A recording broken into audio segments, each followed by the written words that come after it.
What's up, Dream Team? Another day of 100 push-ups. Let's get it.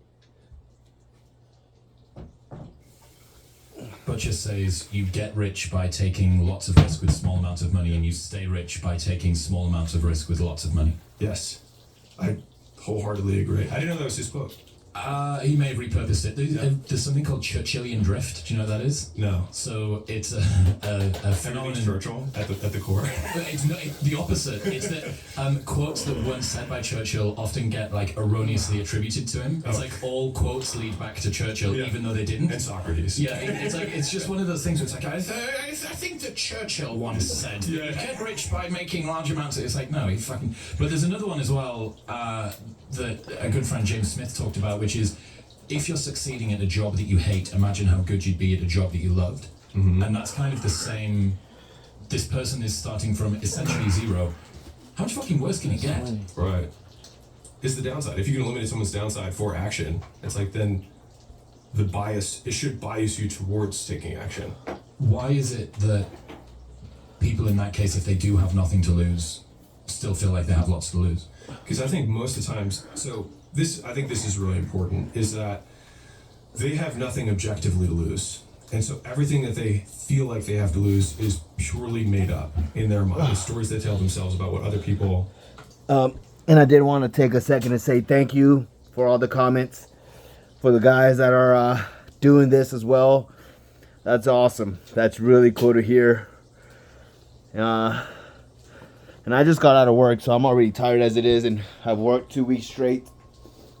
Push-ups for, 42 days now, 43 days, something like that. But let's get it. We're going to think about them when those people aren't even thinking about them to begin with, right? But like, that's where they live all of their lives, or live out all of the potential downside, is in the mirror reflection of what other people will think about them in the future should they fail. And I think that is like, if we're trying to get real and I'm like talking to somebody like, well, I mean, because I know that if I actually had somebody in front of me, they'd start squirming, right? If I said the first thing, right? Like, you have nothing to lose. And then, because then they do have something to lose, and I just have to name it for them.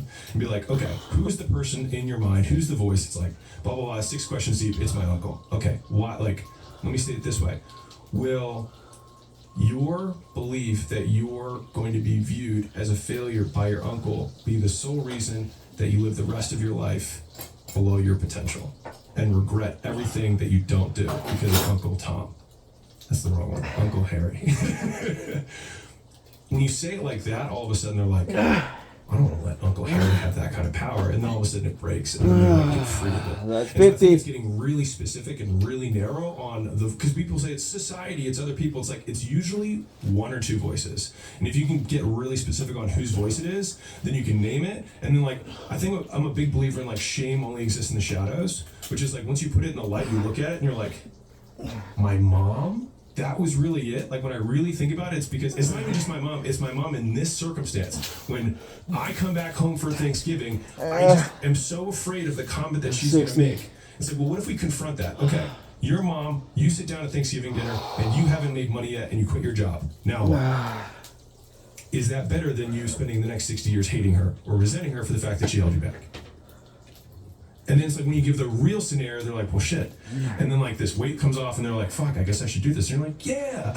Shame only exists in the shadows is nice. Yeah. I like that. And it definitely is cleansing to just be like, look, here it is, out in front of you. Yeah. And you realize just how irrational it is. Because we don't want to look at it. Because it's in the shadow. And we put it in the shadows because of how it makes us feel about ourselves, in my opinion. And so it's so scary, we avoid it. We avoid it. But it's like, I think the faster you can kind of build that muscle of like, I've got this hesitation. What is the real reason? Because like, logically, I can do that whole thing. Cool, you have nothing to lose. You're great, 0, right? Okay, but then what is it that I do have something to lose? It's relational capital. It's status within my tiny micro community. That doesn't matter. But like, my perceived status. Okay, name the names. But by pulling it out from the shadows, but like, that confrontation from here to here is, I think, where all the fear is. Because it's embarrassing to be like, it's my mom. The other perfect thing, or great realization, I think, for anybody that's starting out and is feeling self-conscious about what other people are going to think, is when you're starting out, by design, there are so few people looking at you that even if you do fail, no one fucking sees, right? So this is something we realized when we were running nightclubs, that we would try and launch a new event around Freshers Week in September, and we would have this great idea, and everything would be about flamingos, or it would be a smart night on a Tuesday, so people could go out after they've been to sports club or whatever it was. And then it would flop, right? And we'd do 150 people, and all of the guys that work for us would be stood outside looking destitute and upset, and they'd go, oh, it's so The embarrassing. tables there, so it looks like there's more room. Oh, dude, we had so many tricks. We'd pump the room full of smoke. We would pad the back off so that everyone had to go to the front. We'd get the DJ to play music, all sorts of shit. But all of the boys would be like, fuck, this makes us look so bad. Everyone's going to think that we're shit. I was like, no. 150 people are going to think that we're shit. Yeah. Like, the advantage of running a shit business that doesn't reach many people is that not many people saw your shit business. And that's when you're starting out. People that are concerned about becoming a content creator. I'm worried about starting a podcast because what if everyone sees how shit my podcast is? It's like, dude, no one's going to see your shit podcast. It took me 3.5 years to get even an appreciable amount of people listening to this show. And it was effort 3 times a week. No one cares when you start. So you can be liberated from that as well. That's just objection handling all the way down. That's 90. I think a couple frames that are just different frames around content making, since we're on the topic, that helped me was, one is seeing it as practice rather than the game. So like when we're doing a podcast, if you start, you're like, hey, I'm going to do a podcast, I'm going to post it. It's practice for me getting better for future me. Rather than like, this is the main game. It's like, no, the game is the whole thing.